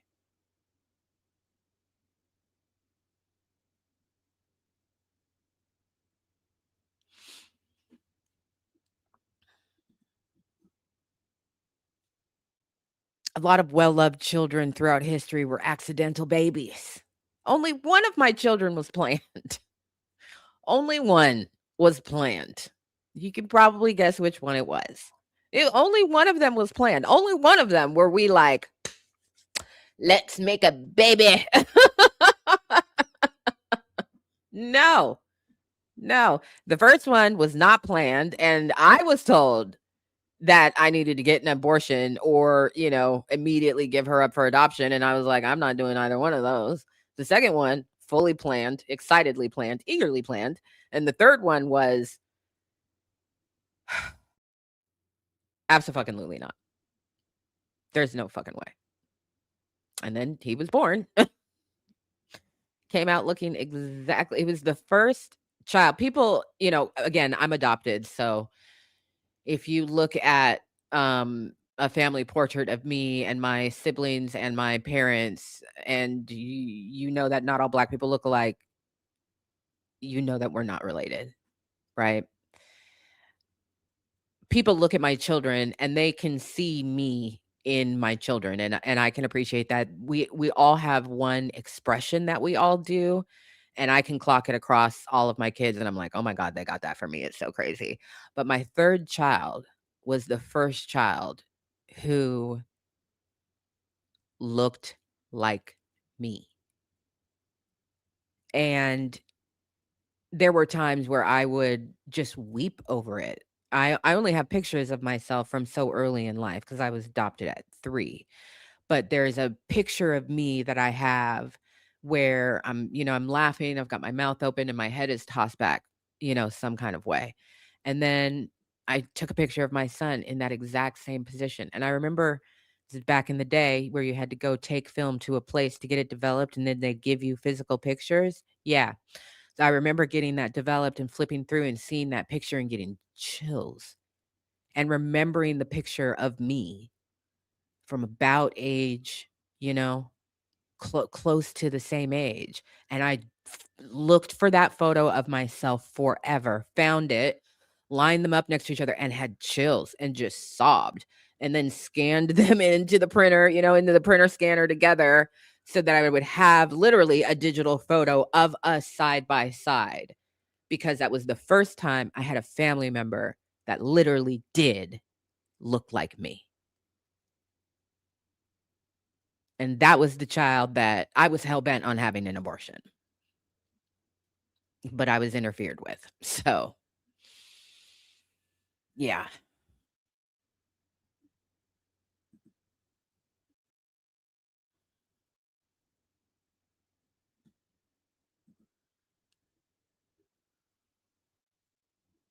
Where in the well, they did sue her. They did sue her for 6 figures for breach of contract and outrageous conduct. Um, and they have multiple clauses within their contract to be able to do that. I'd sue her ass too. For at least $350,000 plus emotional distress and other damages. First of all, we had a contract. You signed it not once, but twice. You were supposed to get an abortion or face a $250,000 penalty. So I'm suing you for that. Now you've made my life a living fucking hell. I'm suing you for at least $100,000 for that too. Because the bills stack up quick when you're talking about a baby's health care. He could be completely out of their parents' network because he's in fucking Texas. Like, there's so much we don't know. I would sue her ass into the fucking ground. In every jurisdiction that I could justify suing her, I would sue her, and I would sue her for everything. Every fucking thing. And I don't care if people think I'm cold or callous. You don't care about babies. Shut the fuck up. This is a contractual relationship. She breached the contract. No, she does not get the position of moral authority just because you call yourself pro-life. Your opinion on abortion doesn't mean shit. Completely irrelevant. She breached the contract. She should be found liable. Period.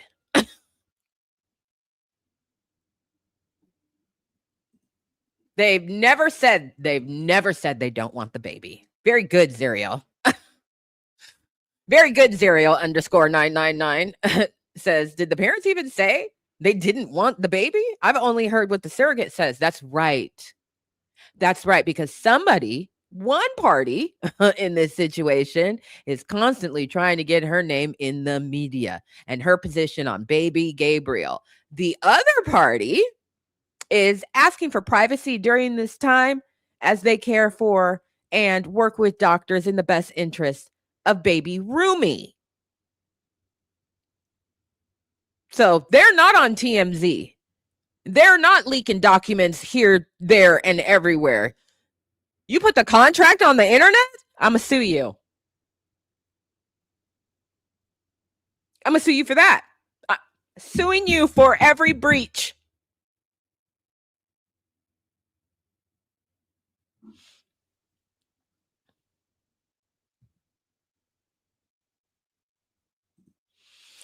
Yes, I agree. They would also advocate. Then she should have no problem. Kiki says, I was talking about the people that say it's fair for her to keep the child. If they really care about fair, they would also advocate for her to return the money.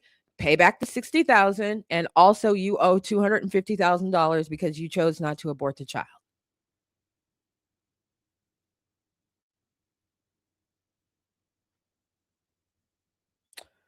If you breach the contract in any other way, I'm adding on claims of damages for what you did. In every way you breached this contract, I'm gonna sue you for that. I sure the fuck ain't gonna pay you for it. You gonna pay me. Fair is psychotic.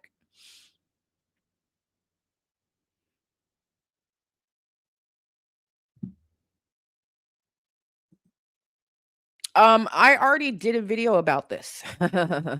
Jana Lee says, do her actions constitute kidnapping? So I did a scripted video about this. You can check it out.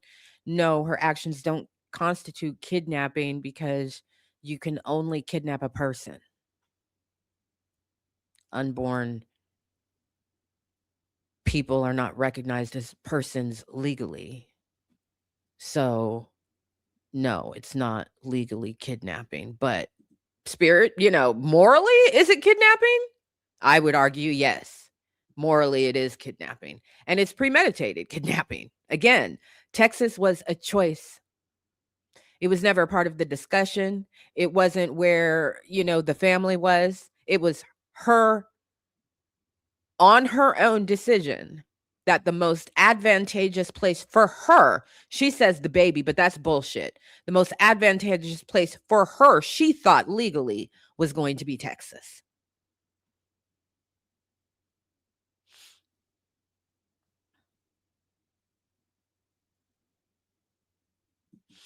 Jamie says, that's what I'm saying. She always intended to keep those people's baby. There are definitely people who think that she always intended to keep their baby. We don't know that because we don't have any evidence that pinpoints that that is necessarily true.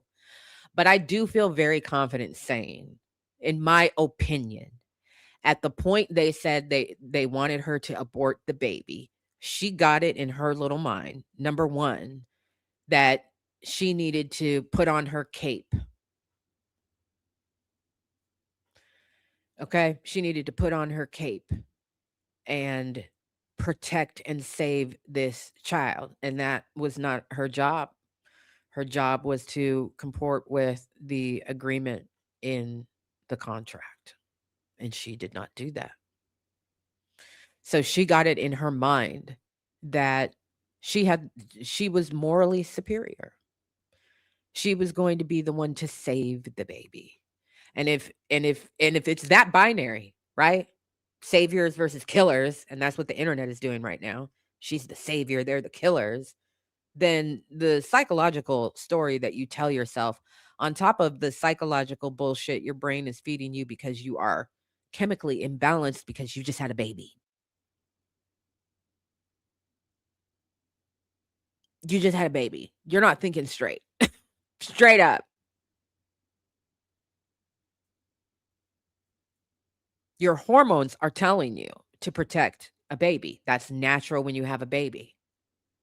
And then there's the psychology that's happening in your mind around your own actions because nobody is the villain in their own story. Everybody is either the victim or the superhero.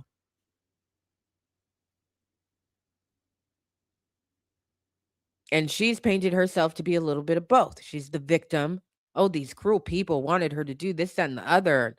They tried to convince her. And the lawyer she had was paid for by all of these things that she's trying to cast as suspect, which are number one, standard practice in surrogacy, and number two, shit she signed on for not once but twice.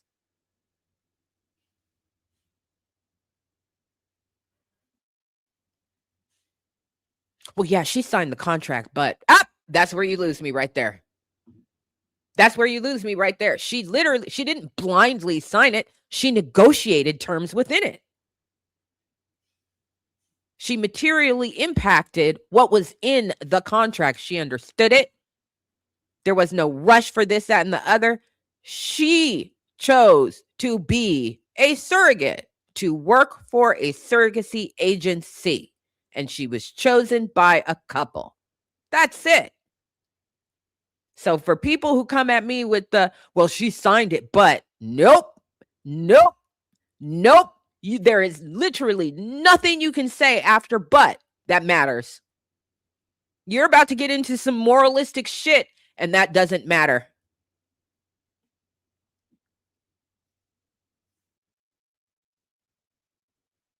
I'm unmoved by any of it. I've literally had it all thrown at my face. They wouldn't agree to do this. They wouldn't promise her that they were going to get the life-saving care. They don't have to promise her shit. Not a fucking thing. She's holding their baby hostage to try and get concessions out of them to her satisfaction. We're off the rails. We are off the fucking rails at that point.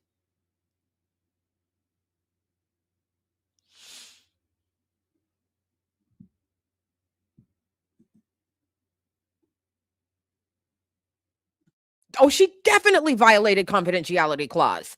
Floral Forest Fairy says, I wouldn't be surprised if there was a confidentiality clause as she also in violation of not the existence of the surrogacy, but possibly the details of the agreement or medical info. The contract is on TMZ.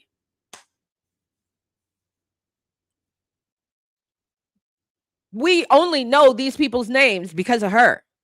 They were supposed to be anonymized in court filings. They were A, B, and C, D or something like that. The biological parents. Now we know their names. We know where they live. We know what they do for a living. We know what their family members are from. We know where they went to high school. We should know nothing about these people. We should know nothing about them or their contract. It's in family court. It should stay under seal in family court. It's on TMZ.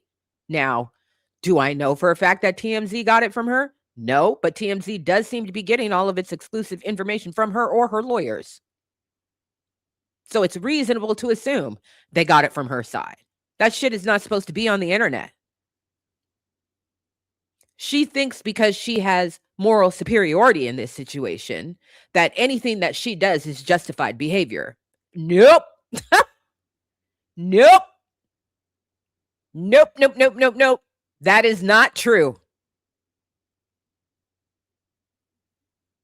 That is not true.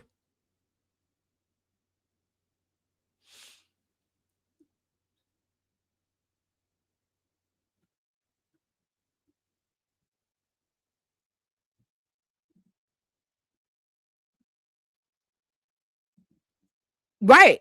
It's nobody's business. When I saw it there, I was just like, I'm not even in this situation and I'm pissed off because you all know I'm one of those, there's an order to things. Okay. There's rules of engagement and how you deal with conflict and disagreement. Okay. And she is way outside of the bounds of the written and unwritten rules on how you deal with conflict. So she's already I'm already struggling with what it is that she's doing and what I'm seeing. And so when I saw the surrogacy contract on TMZ, I was like, oh, Jesus fucking Christ. People like her genuinely terrify me because you don't have good judgment and you don't have discretion. And that means you don't have integrity and you can't be trusted. And I don't like dealing with people like that.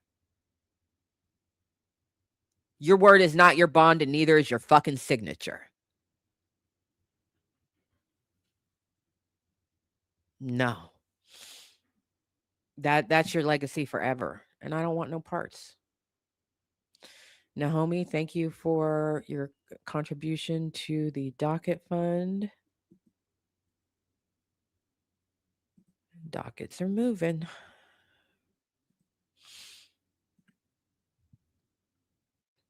So we'll continue to see, what happens. I'm not so concerned with the, who winds up having to pay who, what, and blah, blah, blah, blah, blah.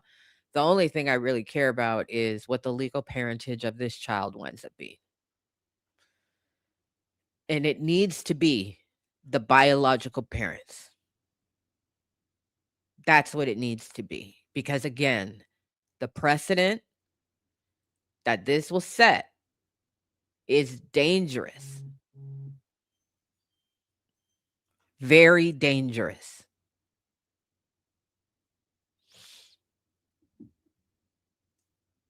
All right, we got about, God, it feels like we've been here for 3 hours. It's only been 1 hour and 48 minutes. So we got 12 minutes left.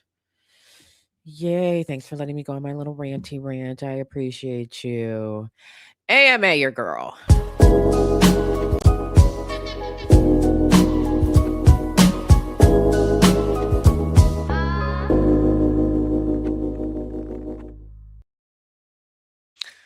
Just so you all know, Conversations for the Culture is coming back Friday, September 4th. There's already a live placeholder for you all to make sure you get reminders for it. Claudia, if you could grab that off of the live tab, that would be great, and share the link for folks.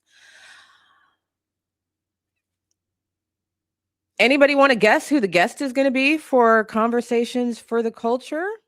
It's somebody who's never been on the channel before to help you out.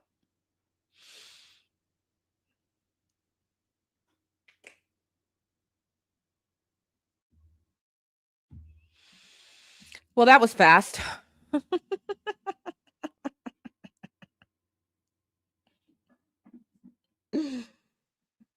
Yes, it is quality.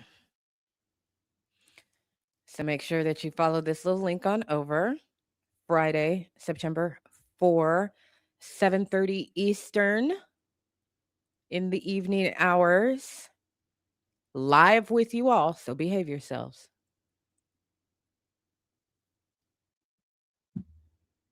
I'm looking forward to it. We had an opportunity to chat behind the scenes the other day, and it's going to be awesome. I wish a motherfucker would. Kiki has a question. Is this a question for me or is this a question for the chat?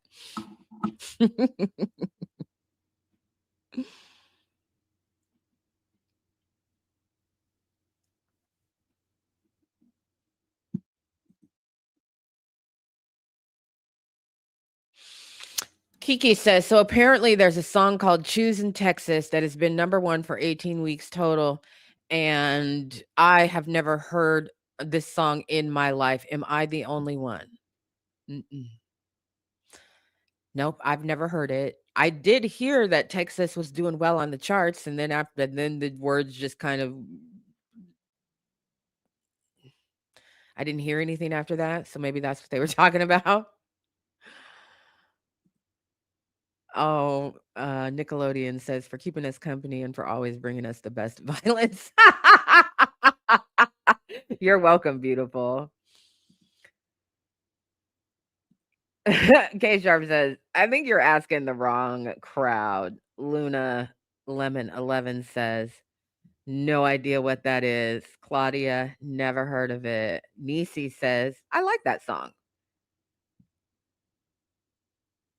Yeah, I may have heard the title at some point in time, because I did feel a little hint of familiarity when I was reading your comment, like, "Oh, I think I've heard mention," but I've definitely never heard the song. I certainly haven't gone looking for it.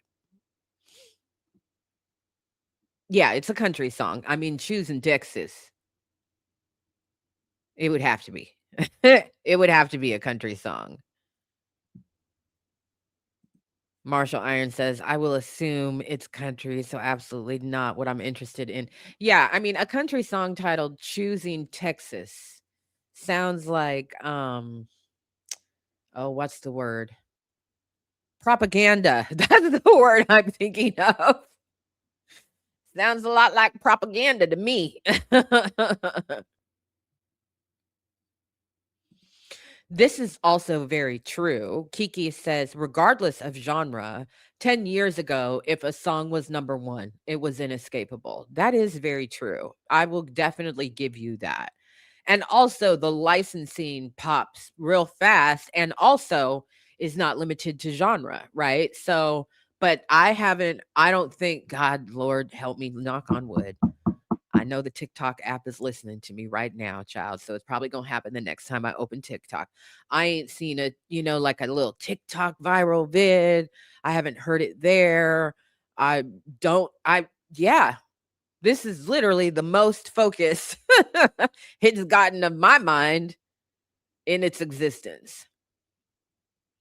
The song is by Ella Langley, whoever they might be. I ain't never heard of that child before. Ain't never heard of that child.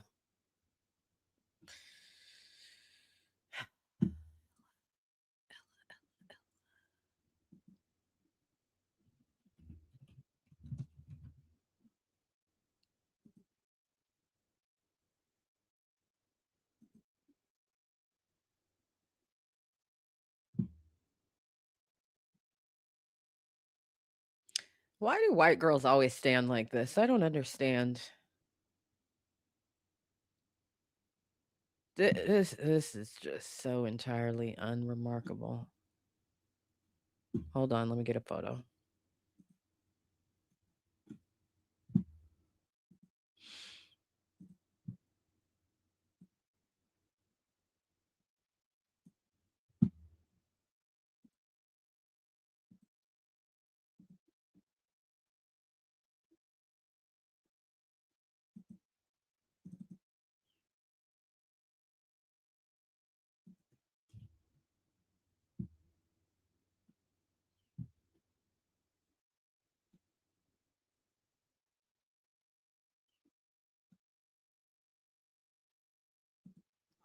Kiki says, I've not seen this song in a commercial, a short, a TikTok, at the gym, the store, the radio. Where the fuck are they playing this song?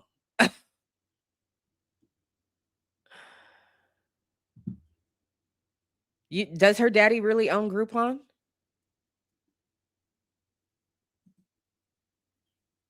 Why would there be a TikTok trend for a video that has been made 1,000 times already? I know nothing about it, but can already picture the hat and the guitar.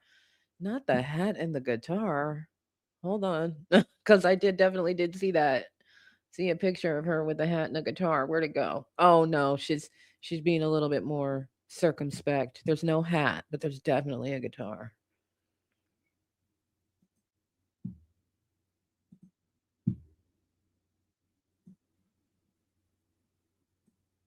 All of these white country artist women have the same goddamn layered haircut and they wear the same goddamn hair extensions.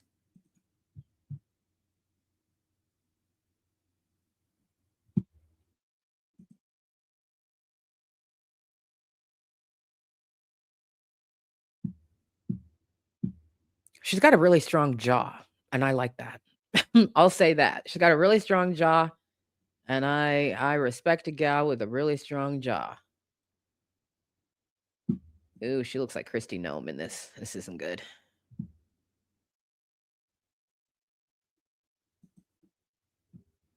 But yeah, I haven't heard it anywhere, but it is the number one song.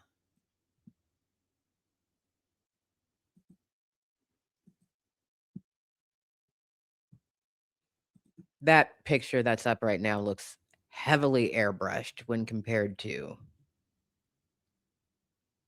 this allegedly being the exact same person as this. I mean, a different angle, okay. But yeah.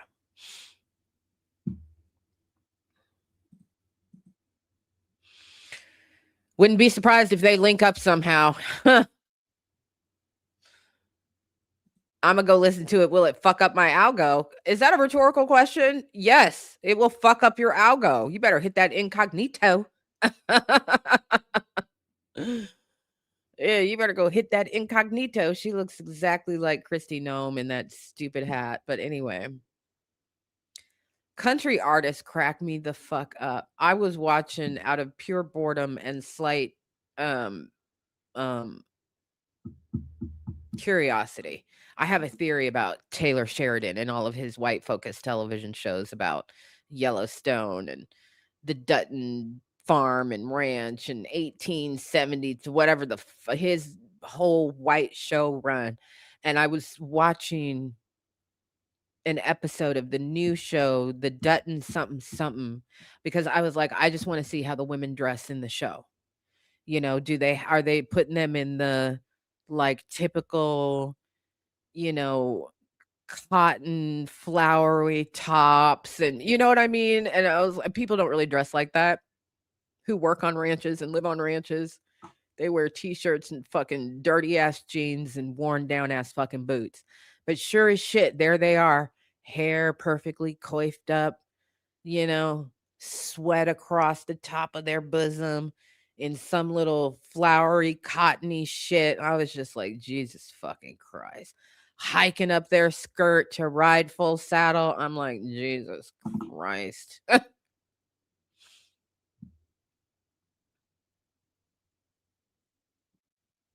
And here we go. Little Miss Flowers and Denim. I just don't believe the country aesthetic. I think it's bullshit. Another random white woman. There it is, the hat and guitar. Let's just airlock it for the fuck of it.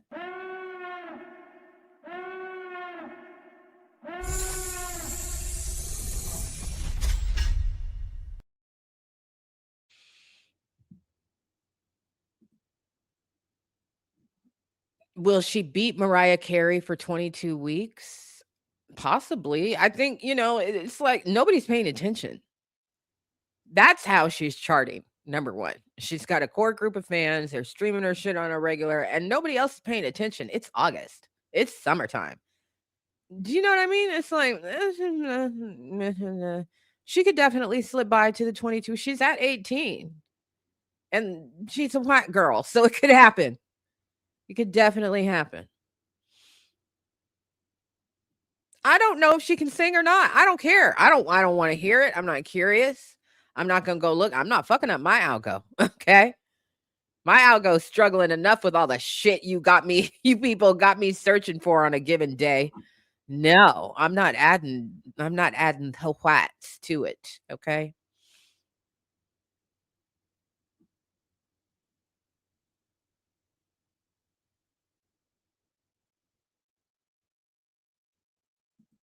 Kiki said, "I'm not looking for the song. I'm gonna see how long it takes for the song to find me." Respect, respect. All right, y'all. It was good to see y'all. I hope you have a wonderful rest of your day. If you didn't hit the like button on your way in, make sure you slap that hoe on your way out, okay? Like a good Texan would. Make sure you mosey on over, to the new pod. Make sure you're subscribed there. You've got your notifications up. We've got 5 episodes up now. Get it wherever you get your pods, except for Apple because they hate me. Thank you to everybody who is contributing to the docket fund to help us get somewhere out of the hole and be able to pay that bill by the end of the month, child, so we don't get cut off. I hope you all have a wonderful rest of the day. Don't let the biscuit heads get to you. Sprinkle some high points around the channel if you want. There's a scripted video up from the Wayback Machine this morning. Did a video the other day. Check that out. And I will see you all very soon. Peace.